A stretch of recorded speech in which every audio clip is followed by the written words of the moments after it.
달빛 아래 사연 한수 채널 구독자 여러분, 오늘도 시청해주셔서 감사합니다. 행복하고 즐거운 시간 되시길 바라며 오늘의 사연 시작하겠습니다. 한여름 8월에 뜨거운 태양이 논산훈련소 정문 앞 아스팔트를 달구고 있었습니다. 지면에서 피어오르는 아지랑이가 시야를 흐리게 만들었고 곳곳에 심어진 느티나무와 소나무 가지에서는 매미들이 목청껏 울어대며 더위를 한층 더 극대화시키고 있었죠. 오전 10시가 넘었는데도 기온은 섭씨 35도를 넘나들며 계속 올라가고 있었어요. 그늘 하나 없는 정문 앞 넓은 광장에는 이른 새벽 6시부터 길게 늘어선 면회객들의 줄이 구불뱀처럼 이어져 있었습니다. 대부분의 사람들은 양산이나 모자, 수건으로 햇볕을 가리며 땀을 닦아내면서도 묵묵히 인내심을 발휘하고 있었어요. 줄 맨 앞쪽에 선 30대 초반의 젊은 어머니는 정성스럽게 포장한 충주 사과 상자와 나주배 상자를 두 팔로 감싸 안고 있었습니다. 상자 겉면에는 분홍색 편지지에 아들 이름인 현우를 크게 써놓고 사랑하는 우리 아들에게 엄마가라고 적힌 편지가 투명 테이프로 단단히 붙어 있었죠. 얼굴에는 지난 사흘 동안 새벽부터 일어나 준비한 잡채와 불고기, 김치찜을 아들이 맛있게 먹을지 걱정하는 마음이 고스란히 드러나 있었어요. 가끔씩 상자를 들었다 놨다 하며 무게를 가늠해 보다가 너무 무거우면 아들이 힘들어할 텐데라고 혼잣말을 중얼거렸습니다. 그 뒤로 서 있던 50대 후반의 건장한 중년 남성은 아들에게 줄 편지 봉투를 하얀 와이셔츠 가슴 주머니에서 꺼냈다 넣었다를 반복하며 초조함을 감추지 못하고 있었어요. 편지 봉투가 손에 젖은 땀 때문에 구겨질까봐 조심스럽게 다뤘죠. 군대 가서 말썽 피우지 않고 제대로 하고 있는지 모르겠네라고 옆 사람에게 중얼거리며 불안감을 털어놓기도 했습니다. 바지 주머니에서 담배 한 개비를 꺼냈다가 금연구역이라는 편말을 확인하고는 다시 집어넣는 행동을 몇 번이나 반복했어요. 이마와 목 뒤로는 굵은 땀방울이 계속 흘러내렸습니다. 조금 더 뒤쪽에는 20대 초반으로 보이는 단아하고 예쁜 여성이 하늘색 원피스를 입고 서 있었는데 연인을 만나러 온 듯했습니다. 그녀는 지난밤 새벽 3시까지 정성스럽게 만든 하트 모양 초콜릿 쿠키와 견과류가 들어간 브라우니가 든 예쁜 핑크색 리본 상자를 소중히 품에 안고 있었어요. 얼굴에는 오랜만에 만나는 연인에 대한 설렘과 긴장이 교차하며 나타나고 있었죠. 분홍빛 입술에 발랐던 립밤을 계속 하자대며 휴대폰 카메라로 거울 삼아 화장이 번지지 않았는지 머리카락이 엉키지 않았는지 수시로 확인했습니다. 손목에 찬 은색 시계를 자꾸 들여다보며 면회 시간이 정확히 언제 시작되는지 궁금해했어요. 중간쯤 서 있던 70대 할머니는 손수 담근 배추김치와 깍두기, 멸치볶음, 시금치나물이 든 스테인리스 도시락 5개를 커다란 보랏빛 보자기에 싸서 품에 안고 왔습니다. 우리 막내 손자가 부대 음식이 짜고 안 맞는다고 편지에 써놨거든요라고 옆 사람에게 자랑스럽고 걱정스러운 목소리로 말하고 있었어요. 보자기 안에서는 집에서 끓인 진한 멸치 육수 미역국 냄새와 갓 담근 배추김치의 알싸하고 시원한 냄새가 은은하게 풍겨 나왔습니다. 할머니는 가끔씩 보자기 끝을 살짝 풀어 더위에 음식이 상하지 않았는지 확인하며 걱정스러운 표정을 지었죠. 아이고, 이 더위에 상하면 어쩌나라고 연신 중얼거렸어요. 저 멀리 훈련소 내부에서 들려오는 군악대의 웅장한 애국가와 전우 같은 군가, 연주가 이 모든 풍경의 숭고함과 엄숙함을 더해주고 있었습니다. 정문 양쪽으로 꼿꼿이 서 있는 경계병들의 반듯한 자세와 다림질이 반반하게 된 카키색 군복이 뜨거운 햇볕에 반짝거렸고 바람에 펄럭이는 태극기와 부대기가 장엄한 분위기를 연출하고 있었어요. 정문 위쪽에는 조국을 위해, 결의를 위해라고 적힌 현수막이 걸려 있었죠. 그런 화목하고 기대에 찬 분위기 속을 헤치며 78세의 최복만이 낡은 자전거를 끌끌 끌며 천천히 걸어왔습니다.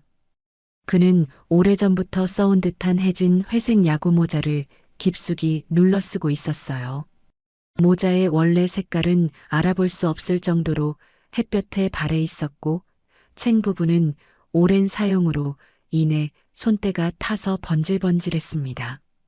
모자 윗부분과 옆쪽에는 작은 구멍이 몇 개 뚫려 있어서 하얀 머리카락이 삐죽삐죽 나와 보였고 이마에 닿는 안쪽 부분은 땀으로 변색되어 누렇게 변해 있었어요. 몸에 걸친 회색빛 반팔 셔츠는 몇십 번을 빨아서인지 원래 색깔을 완전히 잃고 누렇고 회색이 섞인 애매한 색으로 변해 있었습니다. 목 부분과 겨드랑이 쪽은 오랜 착용으로 늘어나 있었고 어깨선도 맞지 않아 한쪽으로 치우쳐 어색해 보였어요. 셔츠 곳곳에는 땀과 음식물, 기름때로 생긴 얼룩들이 마치 추상화처럼 번져 있었고 가슴 주머니 부분에는 볼펜이 터져서 생긴 파란색 잉크 자국이 손바닥만큼 크게 번져 선명하게 남아 있었습니다. 소매 끝부분은 해져서 실밥이 풀려 나와 있었어요. 하반신에 입은 검정색 면바지는 무릎과 엉덩이 부분이 심하게 닳아서 천이 얇아져 있었고 허리 부분의 고무줄은 탄력을 잃어 자꾸 내려와서 손으로 끌어올려야 했어요. 바지 곳곳에는 정성스럽게 꿰맨 흔적들이 하얀 실과 파란 실, 검정 실로 선명하게 남아 있었죠. 특히 오른쪽 무릎 부분에는 십자 모양으로 바느질한 자국이 손바닥만큼 크게 보였고 왼쪽 허벅지 부분에도 세로로 길게 기운 흔적이 있었습니다. 발에 신은 낡은 흰색 운동화는 한때 순백색이었을 텐데 지금은 회색과 누런색이 섞인 빛을 띠고 있었어요. 발가락 부분이 해져서 하얀 면양말이 삐죽 나와 있었고 뒤축은 완전히 닳아서 안쪽 스펀지가 보일 정도였습니다. 신발끈은 여러 번 끊어져서 매듭으로 이어붙인 흔적이 군데군데 보였죠. 걸을 때마다 바닥에서 나는 발걸음 소리가 다른 사람들의 깔끔한 구두나 새 운동화 소리와는 완전히 달랐어요. 뒤축 부분이 심하게 닳아서 절뚝거리는 듯한 소리가 끽끽하고 났습니다. 복만에 거칠고 주름이 깊게 패인 손에는 여러 번 사용한 듯한 검은 비닐봉지가 들려 있었습니다. 동네 작은 슈퍼에서 장을 볼 때 쓰던 봉지인 듯 했는데 모서리는 해져서 작은 구멍이 3-4개 뚫려 있었고 손잡이 부분은 늘어나서 거의 찢어질 것 같았어요. 봉지 안에는 손자 최민재가 어릴 때부터 유난히 좋아했던 잘 익은 수박 한 통과 새벽 5시부터 일어나 정성스럽게 담근 오이소박이 장아찌 한 통이 조심스럽게 들어 있었습니다.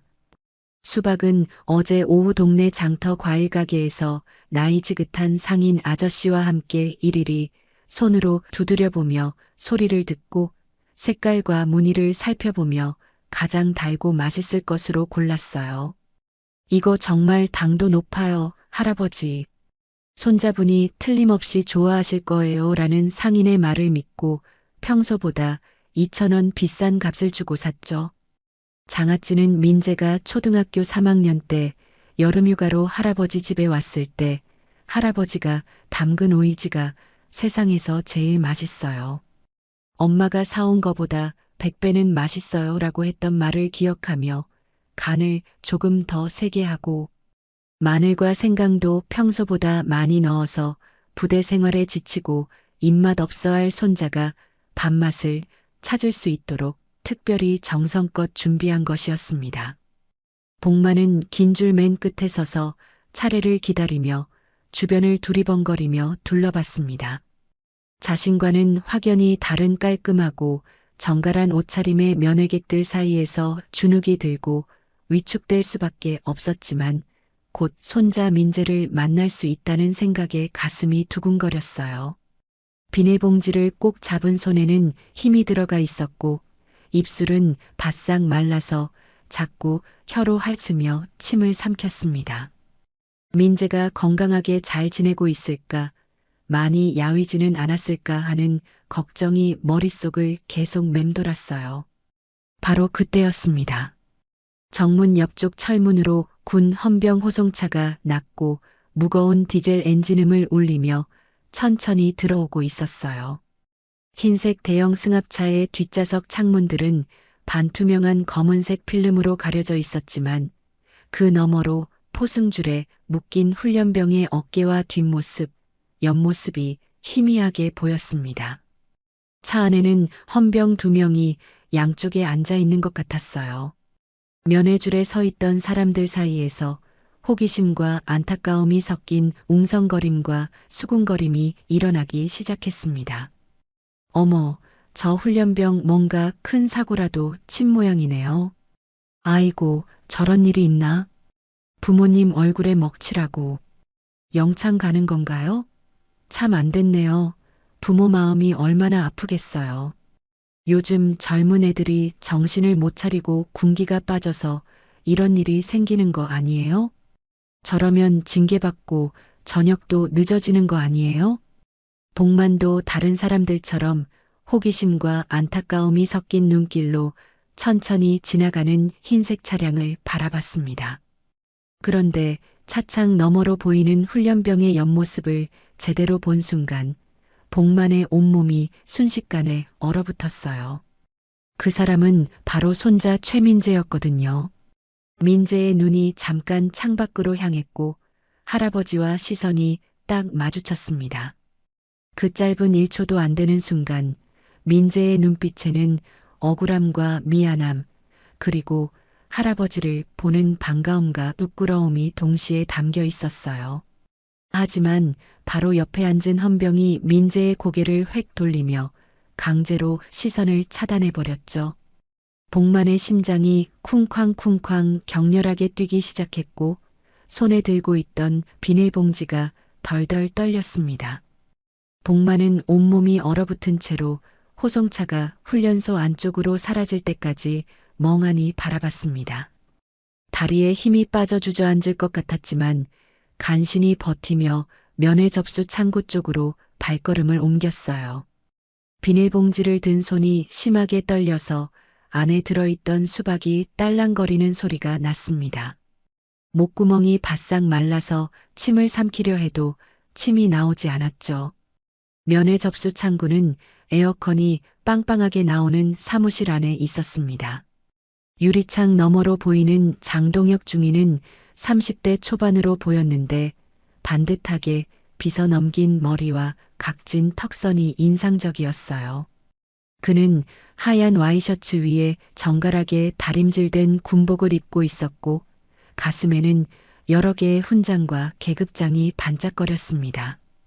책상 위에는 서류들이 깔끔하게 정리되어 있었고 컴퓨터 모니터에서는 면회 신청서 양식이 떠 있었어요. 복만이 창구 앞에 서자 장동혁은 고개도 제대로 들지 않은 채 건성으로 물었습니다. 면회 신청서 작성하셨나요? 아니요. 그런데 먼저 물어볼 게 있습니다. 복만은 떨리는 목소리로 말을 이어갔어요. 손자 최민재 이등병. 방금 호송차에 타고 있는 걸 봤는데요. 그때서야 장동혁이 고개를 들어 복만을 쳐다봤습니다. 차가운 눈빛으로 위아래를 훑어보더니 코웃음을 쳤어요. 아, 그 훈련병 할아버지시군요. 장동혁은 키보드를 두드리며 컴퓨터 화면을 확인했습니다. 모니터에는 민재의 인적사항과 함께 빨간색으로 징계 대상이라는 글자가 크게 떠 있었어요. 해당 병사는 현재 영창 입감 절차 중입니다. 면회는 불가능합니다. 복만은 놀라서 창구 유리에 손을 대며 물었습니다. 영창이라니요. 우리 민재가 대체 무슨 잘못을 했다는 겁니까? 군 기밀사항이라 말씀드릴 수 없습니다. 장동혁의 목소리는 더욱 냉랭해졌어요. 그때 옆쪽에서 이상훈 상사가 다가왔습니다. 40대 중반으로 보이는 그는 배가 나온 체구에 얼굴이 불그락했어요. 담배 냄새가 진하게 풍겼고 입가에는 비아냥거리는 미소가 걸려 있었습니다. 아저씨, 손자 교육을 제대로 못 시켰나 보네요. 이상우는 복만의 초라한 행색을 위아래로 훑어보며 말했어요. 규율도 못 지키는 사고뭉치 말이에요. 완전히 가문의 수치 아닙니까? 주변에 있던 면회객들이 하나둘씩 이쪽을 쳐다보기 시작했습니다. 젊은 어머니는 수군거리며 휴대폰을 꺼내 몰래 사진을 찍었고 중년 남성은 혀를 차며 고개를 저었어요. 연인을 만나러 온 여성은 친구에게 전화를 걸어 여기 정말 이상한 할아버지가 있어라고 속삭였습니다. 요즘 젊은 애들이 다 저래요. 정신머리가 없어서 집안 교육을 제대로 안 받아서 그런 거죠. 저런 할아버지를 보니까 손자가 왜 그런지 알겠네요. 뒤쪽에서 키득거리는 웃음소리가 들렸고 누군가는 휴대폰으로 동영상을 촬영하기 시작했어요. 복만의 얼굴이 붉어졌고 귀가 화끈거렸습니다. 이상훈이 더욱 큰 목소리로 말했어요. 아저씨, 현실을 좀 받아들이세요. 백없는 사람들은 원래 이런 대우받는 거예요. 그 순간 복만이 들고 있던 비닐봉지가 바닥에 떨어졌습니다. 퍽 하는 소리와 함께 수박이 바닥으로 굴러떨어져 깨져버렸어요. 빨간 과육과 검은 씨가 바닥에 흩어졌고 장아찌 통에서는 국물이 새어나와 발밑으로 번졌습니다. 짠내와 마늘 냄새가 코를 찔렀죠. 복만은 재빨리 허리를 숙여 주우려 했지만 78살에 굳은 무릎과 허리가 말을 듣지 않았어요. 손가락도 관절염 때문에 제대로 움직이지 않았습니다. 바닥에 무릎을 꿇고 조각난 수박을 주워 담으려 하는데 손이 계속 떨려서 제대로 되지 않았어요. 아이고, 지저분하게. 바닥이 다 더러워졌네. 면회객들이 인상을 찌푸리며 한 발씩 뒤로 물러났습니다. 어떤 사람은 코를 막으며 냄새 난다고 중얼거렸어요. 이상훈이 냉소를 섞어 말했습니다. 이봐요, 아저씨. 여기서 이러지 마시고 그냥 돌아가세요. 보다시피 면회도 안 되는 상황이고 주변에도 민폐만 끼치잖아요. 장동혁도 짜증스런 표정으로 고개를 저었어요. 정말 곤란하시네요. 다른 면회객들한테도 방해가 되고요. 복만은 바닥에 엎드려 떨어진 음식들을 주우면서 눈물이 핑 돌았습니다.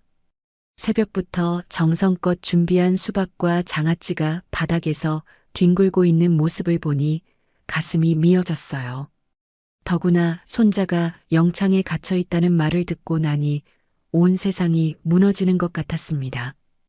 민재야, 할아버지가 미안하다. 복만은 중얼거리며 간신히 일어났습니다. 무릎과 손바닥에는 바닥에 먼지와 장아찌 국물이 묻어 있었어요. 사람들의 시선이 따가웠지만 그는 구석진 곳으로 걸어갔습니다. 저런 사람이 훈련소에 오면 안 되는데 정말 민망하네요. 뒤에서 들리는 수군거림을 뒤로하고 복만은 훈련소 외곽 담장 그늘로 향했어요. 다리가 후들거려서 몇 번이나 비틀거렸지만 간신히 그늘진 벤치를 찾아 앉았습니다. 가슴이 답답해서 숨쉬기가 힘들었고 목구멍이 메어서 말이 나오지 않았어요. 벤치에 앉아 한참을 멍하니 있다가 복만은 주머니에서 낡은 천봉투를 꺼냈습니다. 봉투는 여러 번 만져서 천이 부드러워져 있었고 모서리는 해져서 실밥이 나와 있었어요. 조심스럽게 봉투를 풀자 안에서 오래된 흑백 사진 한 장이 나왔습니다. 사진 속에는 젊은 군인들이 일렬로 서 있었어요. 6.25 전쟁 당시 찍은 것으로 보이는 사진이었죠. 가운데에는 최강무의 아버지 최정호 소위가 서 있었고 그 바로 옆에서 어깨를 맞댄 채 환하게 웃고 있는 이가 바로 젊은 시절의 복만이었습니다. 둘 다 20대 초반의 나이였는데 눈빛이 맑고 의지가 강해 보였어요. 복만은 떨리는 손으로 흑백 사진을 쓰다듬었습니다. 사진 뒷면에는 바랜 푸른 잉크로 1953년 7월 15일 최정호 최복만 전우와 함께라고 적혀 있었어요. 글씨체가 흘려 써져 있어서 알아보기 힘들었지만 복만은 그 글씨 하나하나를 외우고 있었습니다. 이 사진을 몇백 번도 넘게 들여다봤거든요. 사진 속 젊은 복만의 얼굴을 바라보며 그는 70년 전 그날을 떠올렸습니다. 강원도 어느 산골짜기에서 중공군과 치열한 전투가 벌어졌던 날이었어요.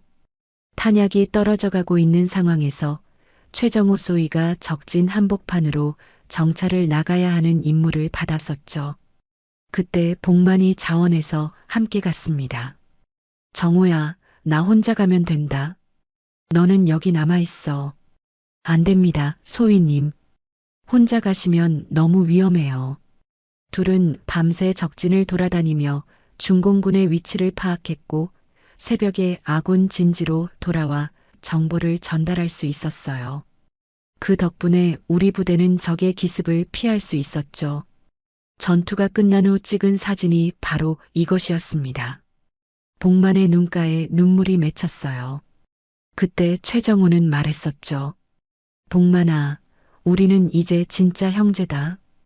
평생 서로를 믿고 의지하자. 그럼요, 소위님. 죽어도 형님을 배신하지 않겠습니다. 그 후로 둘은 전쟁이 끝날 때까지 생사고락을 함께 했어요. 최정호는 전역 후 사업을 시작해서 크게 성공했고 아들 강무를 군인으로 키웠습니다. 반면 복만은 고향으로 돌아가 농사를 지으며 평범하게 살았죠. 가끔 만나서 술을 마실 때마다 최정호는 복만이가 없었으면 내가 살아서 돌아오지 못했을 거야 라고 말하곤 했어요. 하지만 10년 전 최정호가 병으로 세상을 떠났습니다. 임종을 앞두고 복만의 손을 잡으며 말했었어요. 복만아, 내 아들 강무를 부탁한다. 내가 나를 구해준 것처럼 강무도 도와달라.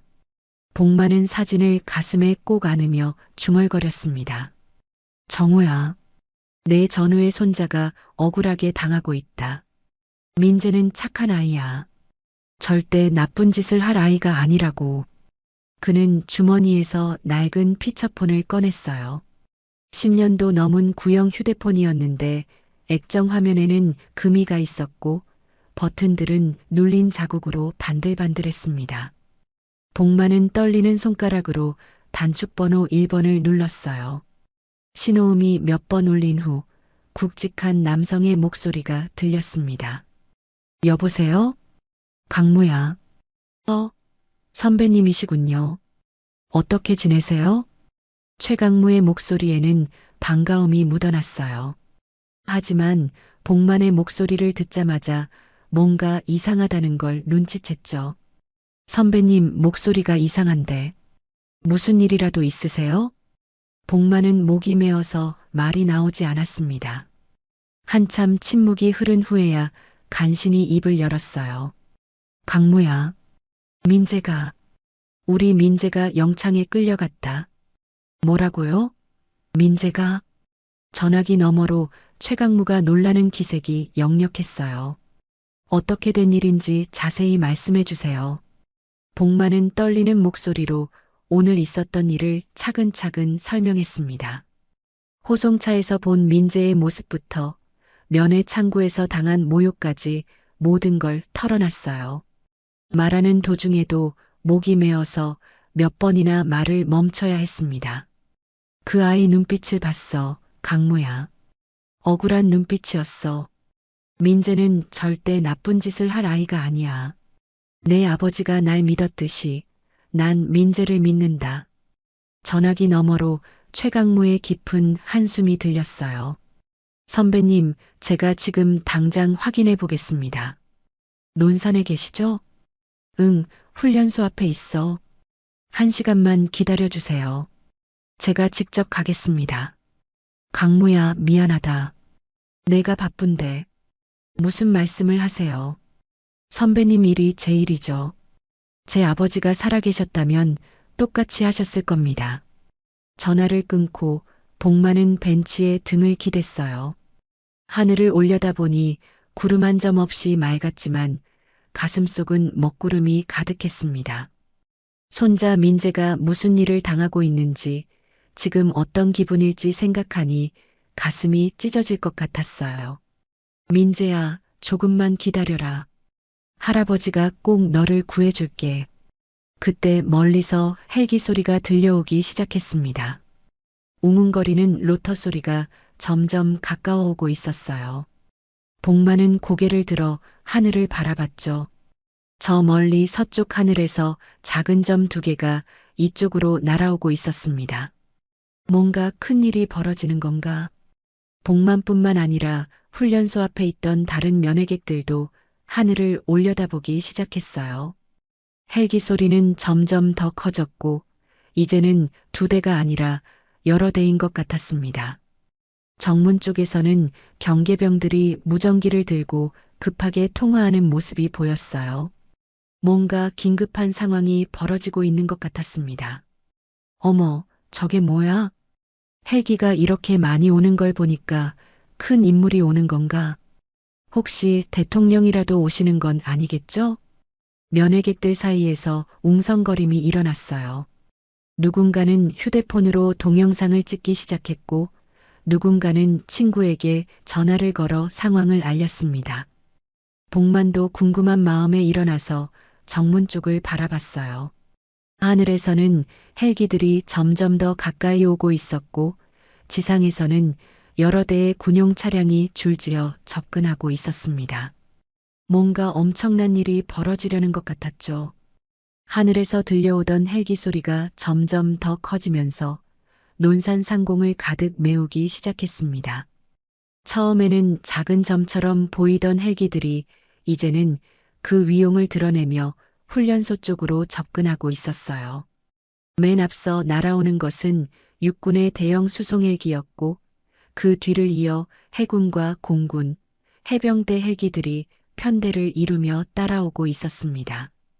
면회객들은 모두 하늘을 올려다보며 입을 벌린 채 서 있었어요. 이런 광경을 본 사람은 아무도 없었거든요. 아이들은 헬기를 가리키며 신기해했고 어른들은 휴대폰으로 사진과 동영상을 찍어댔습니다. 와, 진짜 대박이다. 이게 뭔 일이야? 전쟁이라도 난 거야? 아니면 대통령이 오시는 건가? 훈련소 정문 경계초소에서는 상황이 급변하고 있었어요. 경계병들이 무전기를 들고 급하게 보고를 올리고 있었고 초소장은 식은땀을 흘리며 상부와 통화하고 있었습니다. 예, 지금 확인된 것만 헬기 5대입니다. 아니, 잠깐만요. 6대, 7대가 접근하고 있습니다. 그와 동시에 지상에서도 상황이 벌어지고 있었어요. 저 멀리 도로에서는 검은색 승용차들과 군용 트럭들이 길게 행렬을 이루며 훈련소 쪽으로 달려오고 있었습니다. 맨 앞에는 경찰 오토바이가 길을 인도하고 있었고 그 뒤로는 헌병대 차량들이 줄지어 따라오고 있었어요. 첫 번째 헬기가 훈련소 연병장에 착륙하기 시작했습니다. 거대한 로터 소리와 함께 먼지와 모래가 사방으로 흩날렸어요. 면회객들은 눈을 가리며 한 발씩 뒤로 물러섰습니다. 헬기에서 내린 사람들은 모두 군복을 입고 있었는데 가슴에 반짝이는 별 표시가 선명하게 보였어요. 2번째, 3번째 헬기도 연달아 착륙했습니다. 각각 다른 군종의 헬기들이었죠. 해군의 푸른색 헬기, 공군의 회색 헬기, 해병대의 올리브색 헬기까지 마치 각 군 최고 위층이 총집결하는 것 같았어요. 지상에서는 육군 헌병 특임대 차량이 가장 먼저 정문에 도착했습니다. 검은색 SUV에서 내린 헌병들은 모두 완전 무장을 하고 있었어요. 방탄복에 자동 소총까지 착용한 모습이었죠. 이어서 해군, 공군, 해병대 차량들도 연달아 도착했습니다. 정문 앞 광장은 순식간에 아수라장이 되었어요. 각 군의 고위 장성들이 내리는 모습을 보고 면회객들은 완전히 압도되어 버렸습니다. 누구나 한 번쯤은 뉴스에서 봤을 법한 높은 계급의 군인들이 실제로 눈앞에 나타난 거였어요. 저기, 저 사람 혹시 참모총장 아니야? 맞는 것 같은데? TV에서 본 것 같아. 와, 별이 몇 개야? 하나, 둘, 셋, 넷. 그 순간 훈련소장 박준태 소장이 급하게 정문으로 달려나왔습니다. 별 2개를 단 그조차도 이 상황 앞에서는 완전히 당황한 기색이 역력했어요. 평소 당당하던 모습은 온데간데 없고 식은땀을 흘리며 군복을 다시 여미고 있었습니다. 전원 차렷, 경례. 박준태 소장의 명령에 따라 주변에 있던 모든 군인들이 일제히 차렷 자세를 취했어요. 면회객들도 분위기에 압도되어 자연스럽게 조용해졌습니다. 첫 번째로 헬기에서 내린 사람은 육군 참모총장 최강무 대장이었습니다. 별 4개가 반짝이는 계급장을 단 그의 등장에 주변이 완전히 정적에 휩싸였어요. 키가 크고 당당한 체구에 날카로운 눈빛이 인상적이었습니다. 군복은 구김 하나 없이 완벽했고 걸음걸이에서부터 최고 권위자의 위엄이 느껴졌죠. 두 번째로 내린 사람은 해군작전 사령관 최영진 중장이었어요. 별 3개를 단 그는 최강무의 사촌 형이었습니다. 해군 특유의 하얀 군복이 햇볕에 더욱 빛났고 얼굴에는 바다를 누빈 군인 특유의 강인함이 묻어났어요. 세 번째는 공군작전 사령관 최재호 중장이었습니다. 역시 별 3개를 단 그는 최강무의 고종 사촌이었어요. 파란색이 섞인 공군 군복을 입은 그의 모습에서는 하늘을 지배하는 자의 자신감이 느껴졌습니다. 네 번째로 내린 사람은 해병대 제1사단장 최성우 소장이었어요. 별 2개를 단 그는 최강무의 외사촌 동생이었습니다. 해병대 특유의 올리브색 군복과 붉은 마호라가 인상적이었죠. 체구는 다른 장성들보다 작았지만 눈빛만큼은 누구보다 날카로웠어요. 마지막으로 내린 사람은 육군 특수전사령부 부사령관 최하윤 준장이었습니다. 별 하나를 단 그는 최강무의 조카였어요. 가장 젊어 보이는 그였지만 특수부대 출신다운 강인한 체격과 차가운 눈빛을 가지고 있었습니다. 5명의 장성들이 일렬로 서자 그 광경을 본 사람들은 숨을 죽였어요. 별의 개수를 세어보니 총 13개였습니다. 한국군 역사상 이렇게 많은 고위 장성들이 한꺼번에 한 곳에 나타난 적은 거의 없었어요. 박준태 소장은 떨리는 목소리로 보고했습니다. 육군 참모총장님께 논산 육군훈련소장 박준태 소장이 보고드립니다. 최강무 대장은 냉정한 표정으로 주변을 둘러봤어요. 그의 시선이 면회객들 사이를 훑더니 구석에 서 있는 복만에게 멈췄습니다. 복만도 그 시선을 느끼고 고개를 들었죠. 두 사람의 시선이 마주치는 순간 최강무의 표정이 살짝 부드러워졌어요. 그는 다른 장성들에게 뭔가 지시를 내린 후 큰 걸음으로 복만 쪽으로 걸어가기 시작했습니다. 면회객들은 무슨 일이 벌어지고 있는지 전혀 모른 채 그저 넋을 잃고 바라볼 뿐이었어요. 누구도 감히 말을 꺼내지 못했습니다. 저 할아버지가 누구길래? 참모총장이 직접 가고 있잖아. 도대체 무슨 일이야? 최강무는 복만 앞에 서더니 다른 사람들이 보는 앞에서 깊숙이 고개를 숙였습니다. 선배님 늦었습니다. 그 한마디에 주변에 있던 모든 사람들이 충격에 빠졌어요. 대한민국 육군 최고위직인 참모총장이 초라한 차림의 노인에게 고개를 숙이며 선배님이라고 부른 것이었거든요. 최강무가 복만에게 고개를 숙이는 모습을 본 면회객들은 완전히 멍해졌습니다. 방금 전까지 초라한 할아버지, 사고뭉치 손자의 할아버지라고 수군거렸던 그 노인이 대한민국 최고 권력자 중 한 명인 육군참 모 총장에게 선배님이라는 호칭을 받고 있는 것이었어요. 아무도 입을 열지 못한 채 두 사람을 바라보고 있었습니다. 복만은 최강무의 모습을 보자 눈가에 눈물이 맺혔어요. 그는 떨리는 목소리로 말했습니다. 강무야, 정말 고맙다. 바쁜데 이렇게까지 와줘서. 무슨 말씀을 하십니까? 선배님 일이 제 일이죠. 최강무는 복만의 손을 잡으며 말했어요. 그의 목소리에는 깊은 존경과 애정이 담겨 있었습니다. 아버지께서 돌아가시기 전에 저에게 당부하셨습니다. 최복만 선배님은 내 목숨의 은인이다. 평생 모셔야 한다고요. 주변에서 이 대화를 듣고 있던 사람들은 더욱 놀랐어요. 참모 총장의 아버지가 이 할아버지를 목숨의 은인이라고 했다는 것이었거든요. 최강무는 다른 장성들을 향해 손짓했습니다. 해군작전 사령관 최영진 중장, 공군작전 사령관 최재호 중장, 해병대 제1사단장 최성우 소장, 육군 특수전사령부 부사령관 최하윤 준장이 차례로 다가왔어요. 선배님 소개해 드릴게요. 이분들은 모두 저희 집안 형제들입니다. 최영진 중장이 먼저 다가와 깊숙이 고개를 숙였어요. 선배님께 인사드립니다. 해군작전 사령관 최영진입니다. 강무형으로부터 선배님 이야기를 많이 들었습니다. 이어서 최재호 중장도 경례를 붙였습니다. 공군작전 사령관 최재호입니다. 선배님께서 저희 아버지 세대를 구해주신 덕분에 저희가 존재할 수 있습니다.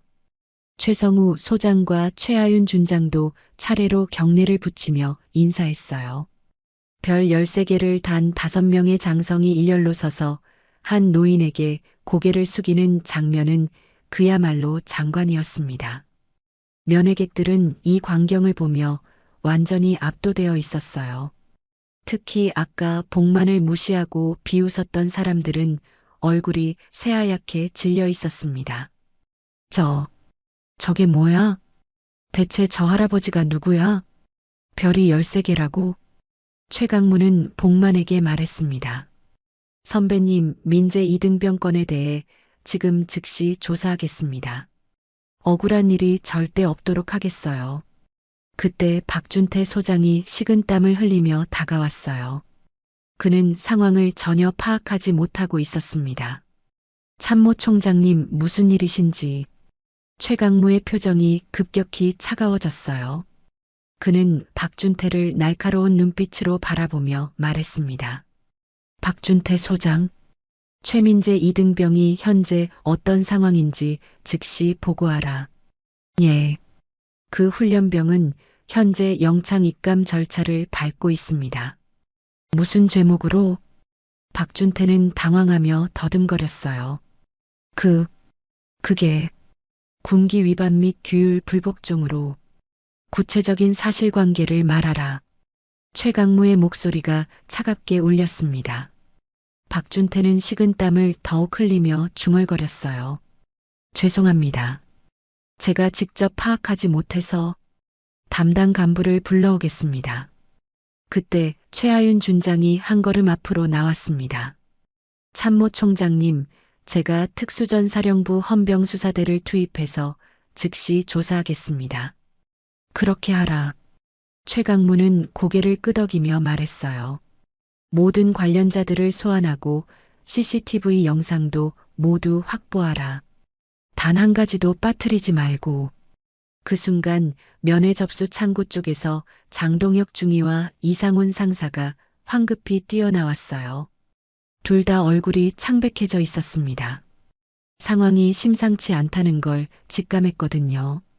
장동혁은 최강무를 보자 다리가 후들거렸어요. 아까 그 초라한 할아버지가 참모 총장과 이렇게 가까운 사이일 줄은 꿈에도 몰랐거든요. 이상훈은 아예 얼굴이 하얗게 질려서 말도 나오지 않았습니다. 최강무는 두 사람을 차갑게 바라보며 말했어요. 너희가 선배님께 무례를 범했다고 들었다. 장동혁은 벌벌 떨며 대답했습니다. 죄송합니다. 저희가 몰라서. 최강무의 목소리가 더욱 차가워졌어요. 군인이 국민에게, 특히 연로하신 분에게 어떻게 대해야 하는지도 모른다는 말인가? 이상훈이 무릎을 꿇으며 말했어요. 용서해 주십시오. 저희가 잘못했습니다. 하지만 최강무의 표정은 조금도 누그러지지 않았어요. 그는 최하윤 준장에게 지시했습니다. 이 두 사람도 함께 조사하라. 최민재 이등병 사건과 관련해서 모든 것을 밝혀내야 한다. 예, 참모총장님.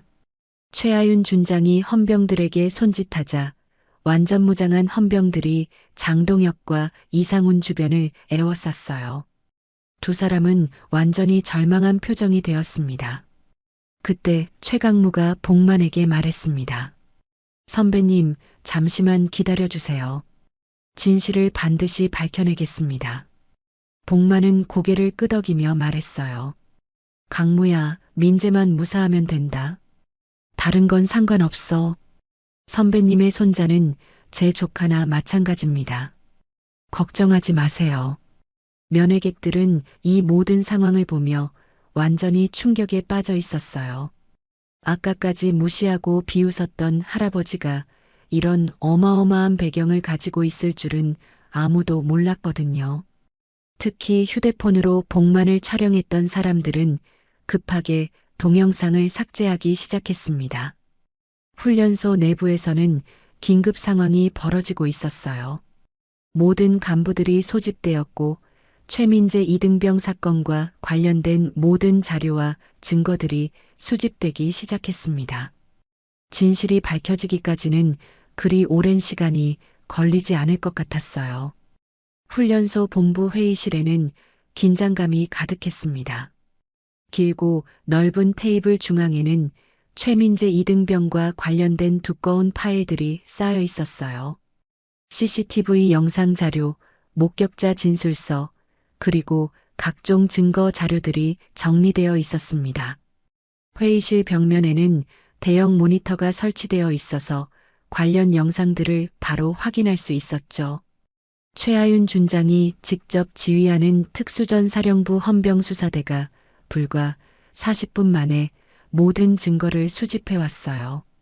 그들의 수사 능력은 정말 놀라웠습니다.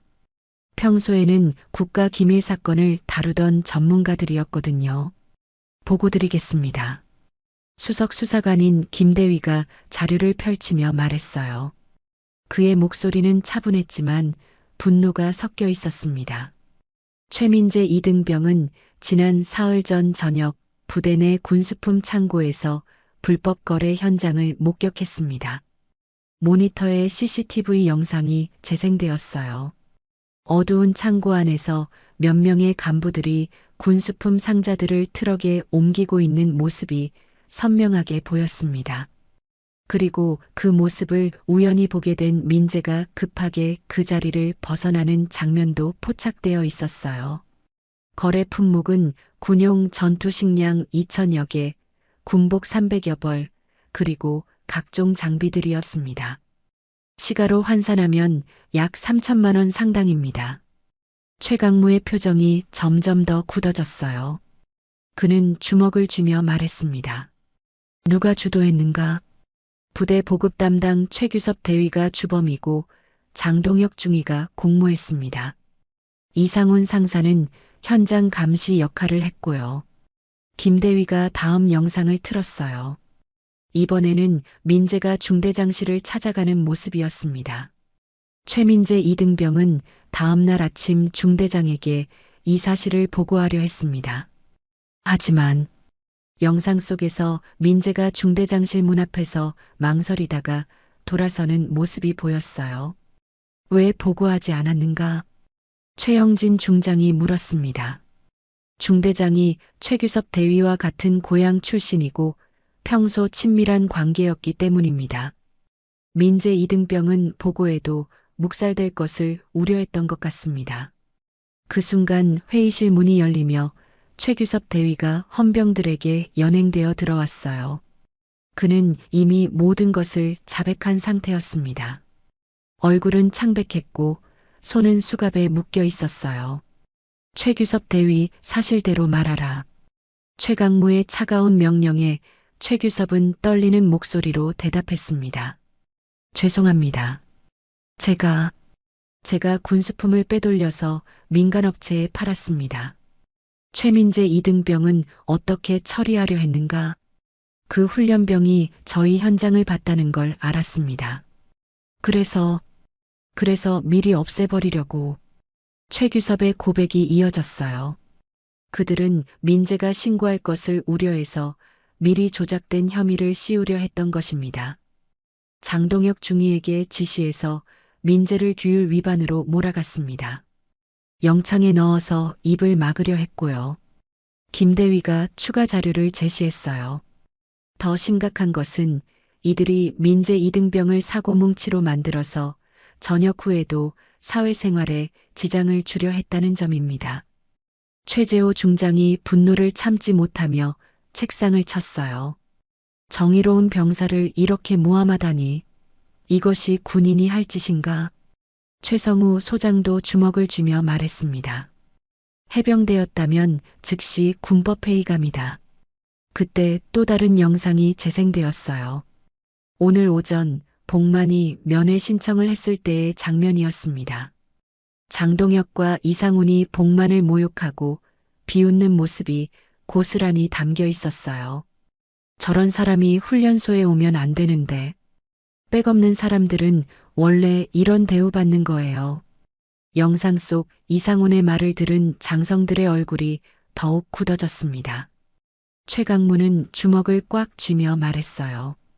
감히 선배님을 그렇게 대했다고? 최하윤 준장이 보고를 이어갔습니다. 더 조사한 결과 이런 일이 처음이 아닙니다. 이들은 지금까지 여러 차례 군수품을 빼돌렸고 그때마다 목격한 훈련병들을 이런 식으로 처리해 왔습니다. 몇 명이나 피해를 당했는가? 확인된 것만 7명입니다. 모두 억울하게 징계를 받고 전역했습니다. 회의실 안이 정적에 휩싸였어요. 장성들은 모두 분노로 얼굴이 빨갛게 달아올라 있었습니다. 최강무가 일어서며 말했습니다. 즉시 관련자 전원을 군법회의에 회부하라. 그리고 피해를 당한 전 장병들의 명예를 회복시켜야 한다. 예, 참모총장님. 최민재 이등병은 어디 있는가? 현재 영창에서 대기 중입니다. 즉시 석방하고 여기로 데려와라. 몇 분 후 민재가 헌병들과 함께 회의실에 들어왔어요. 그는 여전히 군복을 입고 있었지만 얼굴에는 지친 기색이 역력했습니다.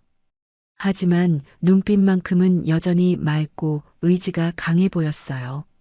민재는 회의실에 있는 별들을 보고 깜짝 놀랐습니다. 이렇게 많은 고위 장성들을 한꺼번에 본 것은 처음이었거든요. 최강무가 민재에게 다가가서 말했어요. 이병 최민재, 너는 잘못한 것이 없다. 오히려 정의로운 일을 하려 했다. 민재는 여전히 상황을 파악하지 못하고 있었어요. 그런데 저희 할아버지는 어떻게 지내시는지. 내 할아버지는 내 아버지의 생명의 은인이다. 그리고 내게는 존경하는 선배님이시다. 최강무의 말을 들은 민재의 눈이 커졌어요. 할아버지가 이런 대단한 분이었다는 걸 이제야 알게 된 것입니다. 할아버지를 뵙고 싶습니다. 그렇게 하자. 하지만 그 전에 할 일이 있다. 최강무는 최하윤 준장을 바라보며 말했습니다. 장동혁 중위와 이상훈 상사를 즉시 구속하라. 그리고 최규섭 대위는 중앙군사법원으로 이송하라. 예, 참모총장님. 훈련소 본부 앞 광장에서는 긴장감이 극에 달해 있었습니다. 박준태 소장이 전 간부들을 집합시킨 상태였어요. 중대장부터 소대장, 행정보급 담당자까지 모든 간부들이 일렬로 서 있었습니다. 그들의 얼굴에는 무슨 일이 벌어지고 있는지 알 수 없다는 불안감이 역력했어요. 최강무 대장을 비롯한 5명의 장성들이 본부 건물에서 나왔습니다. 그들의 뒤를 이어 헌병들이 장동혁 중위와 이상훈 상사를 포승줄로 결박한 채 끌고 나왔어요. 두 사람의 얼굴은 완전히 절망에 빠져 있었습니다. 특히 이상훈은 다리에 힘이 풀려서 헌병들이 부축해야 할 정도였어요. 면회객들도 여전히 그 자리에 서서 이 믿을 수 없는 상황을 지켜보고 있었습니다. 아직도 꿈인지 현실인지 구분이 안 될 정도였죠. 아까까지 초라한 할아버지라고 손가락질했던 복만이 이런 어마어마한 영향력을 가진 분이었다니 아무도 상상할 수 없었어요. 박준태 소장이 떨리는 목소리로 명령했습니다. 전원 차렷, 경례. 모든 간부들이 일제히 경례를 붙였어요. 하지만 최강무의 표정은 여전히 차갑기만 했습니다. 박준태 소장, 예, 참모총장님, 장동혁 중위, 이상훈 상사, 지금 이 자리에서 헌병대에 인계하라. 박준태는 식은땀을 흘리며 대답했어요. 예, 즉시 조치하겠습니다. 헌병들이 두 사람의 팔을 더욱 단단히 결박했습니다. 장동혁은 입술을 깨물며 고개를 숙였고 이상훈은 무릎이 꺾여 주저앉을 뻔했어요. 그들은 이제 군인으로서의 생활이 완전히 끝났다는 걸 알고 있었습니다. 그리고 최강무가 말을 이었어요. 앞으로 이런 일이 다시 발생하지 않도록 전 부대 기강 확립에 총력을 다하라. 특히 면회객들에 대한 예의와 존중은 기본 중의 기본이다. 예, 명심하겠습니다. 그때 본부 건물에서 민재가 나왔습니다. 그는 더 이상 죄인이 아니었어요. 오히려 정의를 위해 용기를 낸 모범 병사가 되어 있었죠. 민재의 눈빛에는 혼란과 함께 안도감이 섞여 있었습니다. 복만이 민재를 보자 눈물이 터져 나왔어요. 그는 비틀거리며 손자에게 달려갔습니다. 민재야, 할아버지. 할아버지와 손자가 끌어안는 모습을 본 사람들의 눈가도 촉촉해졌어요. 아까까지 이들을 무시했던 면회객들은 부끄러운 마음에 고개를 숙일 수밖에 없었습니다. 복만은 민재의 어깨를 쓰다듬으며 말했어요. 괜찮니? 많이 힘들었지? 할아버지, 죄송해요. 제가 문제를 일으켜서. 무슨 소리야? 넌 잘못한 게 하나도 없어. 오히려 옳은 일을 하려 했잖아. 민재는 할아버지의 품에서 울음을 터뜨렸어요. 억울했던 마음, 무서웠던 마음이 모두 눈물로 흘러나왔습니다. 할아버지, 저는 할아버지가 이렇게 대단한 분인 줄 몰랐어요. 복만은 고개를 저으며 말했습니다. 대단한 게 아니야. 그냥 옛날에 좋은 친구가 있었을 뿐이지. 최강무가 두 사람에게 다가왔어요. 그의 얼굴에는 이제 따뜻한 미소가 떠올라 있었습니다. 선배님, 민재는 훌륭한 청년입니다. 정의감이 투철하고 용기도 있어요.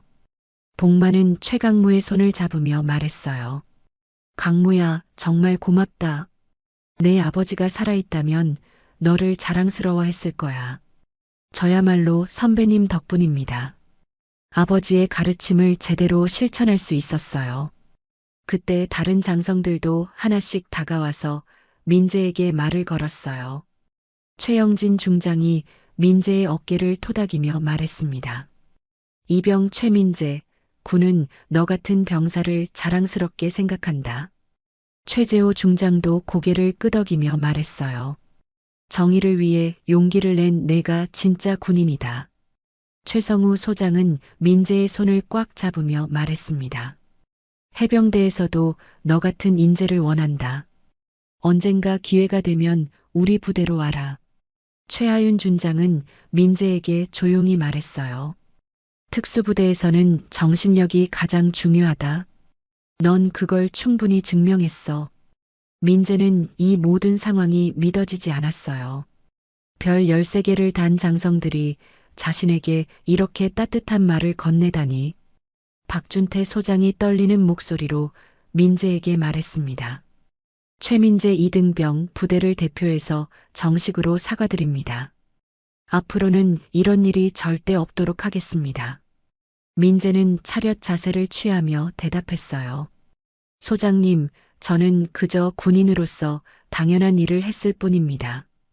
그 말을 들은 장성들의 얼굴에 감탄의 표정이 떠올랐어요. 이런 어려운 상황에서도 겸손함을 잃지 않는 민재의 모습이 더욱 인상 깊었던 것입니다. 면회객들은 이 모든 장면을 보며 깊은 감동을 받고 있었어요. 특히 아까 복만을 무시했던 사람들은 자신들의 행동을 깊이 반성하고 있었습니다. 젊은 어머니가 조용히 말했어요. 정말 사람을 겉모습으로 판단하면 안 되는구나. 중년 남성도 고개를 끄덕이며 중얼거렸습니다. 저런 분이 진짜 어른이신 거구나. 연인을 만나러 온 여성도 눈물을 닦으며 말했어요. 할아버지와 손자분이 정말 대단하세요. 최강무가 주변을 둘러보며 말했습니다. 오늘 이 자리에 계신 모든 분들께 말씀드립니다. 우리 군은 항상 정의롭고 공정하게 행동하겠습니다. 그리고 국민 여러분을 항상 존중하겠습니다. 그의 목소리에는 확고한 의지가 담겨 있었어요. 이제 정말로 변화가 시작될 것 같았습니다. 해가 서쪽으로 기울어가면서 논산훈련소 앞 광장은 황금빛으로 물들어가고 있었습니다. 오후의 뜨거운 열기는 조금씩 누그러졌지만 이곳에 모인 사람들의 마음속에는 여전히 뜨거운 감동이 흐르고 있었어요. 오늘 하루 동안 벌어진 일들은 평생 잊을 수 없는 기억으로 남을 것이 분명했습니다. 최강무 대장이 복만 앞에 서더니 다른 장성들과 함께 일렬로 정렬했어요. 그들의 가슴에 달린 별 13개가 석양빛에 반짝이며 장엄한 광경을 연출했습니다. 이런 광경을 본 사람은 아마 대한민국 역사상 손에 꼽을 것이었어요. 전원 차렷.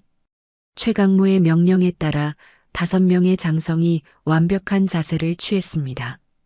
해군의 최영진 중장, 공군의 최재호 중장, 해병대의 최성우 소장, 육군 특수전사령부의 최하윤 준장까지 각 군을 대표하는 최고위 지휘관들이 한 노인 앞에서 경례 자세를 취하고 있었어요. 이병 최민재, 최강무가 큰 목소리로 불렀습니다. 예, 참모총장님. 민재가 힘찬 목소리로 대답했어요.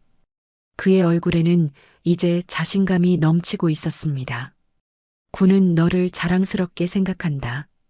정의를 위해 용기를 낸 내가 진정한 대한민국의 군인이다. 최강무의 말에 주변에 있던 모든 훈련소 간부들과 면회객들이 박수를 쳤어요. 박수 소리가 광장 전체에 울려 퍼졌습니다. 그때 박준태 소장이 한 걸음 앞으로 나왔어요. 그는 민재에게 정중하게 말했습니다. 최민재 이등병 부대 전체를 대표해서 다시 한번 사과드립니다. 그리고 앞으로 내가 모범이 되어 후배 훈련병들을 이끌어주길 바랍니다. 민재는 바른 자세로 대답했어요. 소장님, 저는 앞으로도 군인의 본분을 다하겠습니다. 정의롭고 바른 군인이 되겠습니다.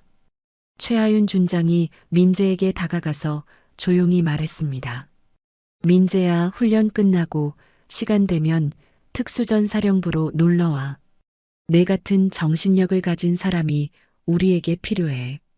민재의 눈이 반짝였어요. 정말인가요, 준장님? 그럼 약속이다. 그 순간 최강무가 복만에게 다가가서 깊숙이 고개를 숙였습니다. 선배님, 오늘 정말 고생 많으셨습니다. 덕분에 우리 군이 더욱 바로 설 수 있게 되었어요. 복만은 최강무의 손을 잡으며 말했어요. 강무야, 고마워. 덕분에 민재가 명예를 되찾았구나. 선배님의 손자이니까 당연한 일이죠. 앞으로도 민재에게 관심 가져주세요. 복만은 눈가에 눈물을 글썽이며 말했습니다. 내 아버지 정호가 하늘에서 지켜보고 있을 거야. 아들이 이렇게 훌륭하게 자란 걸 보면서 얼마나 자랑스러워할까. 최강무도 감정이 북받쳐 올랐어요. 아버지께서 항상 말씀하셨어요. 최복만 선배는 내 생명의 은인이다. 평생 잊으면 안 된다고요. 두 사람이 감동적인 재회를 나누는 사이 주변에 있던 면회객들은 조용히 지켜보고 있었어요. 많은 사람들의 눈가가 젖어 있었습니다. 그때 한 중년 여성이 조심스럽게 복만에게 다가왔어요. 아까 복만을 무시하고 휴대폰으로 촬영까지 했던 그 여성이었습니다. 할아버지, 죄송합니다. 그녀는 깊숙이 고개를 숙였어요. 제가 아까 정말 실례를 많이 했습니다. 용서해 주세요. 복만은 따뜻한 미소를 지으며 말했습니다.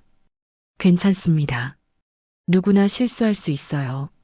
정말 죄송해요. 앞으로는 절대 사람을 겉모습으로 판단하지 않겠습니다.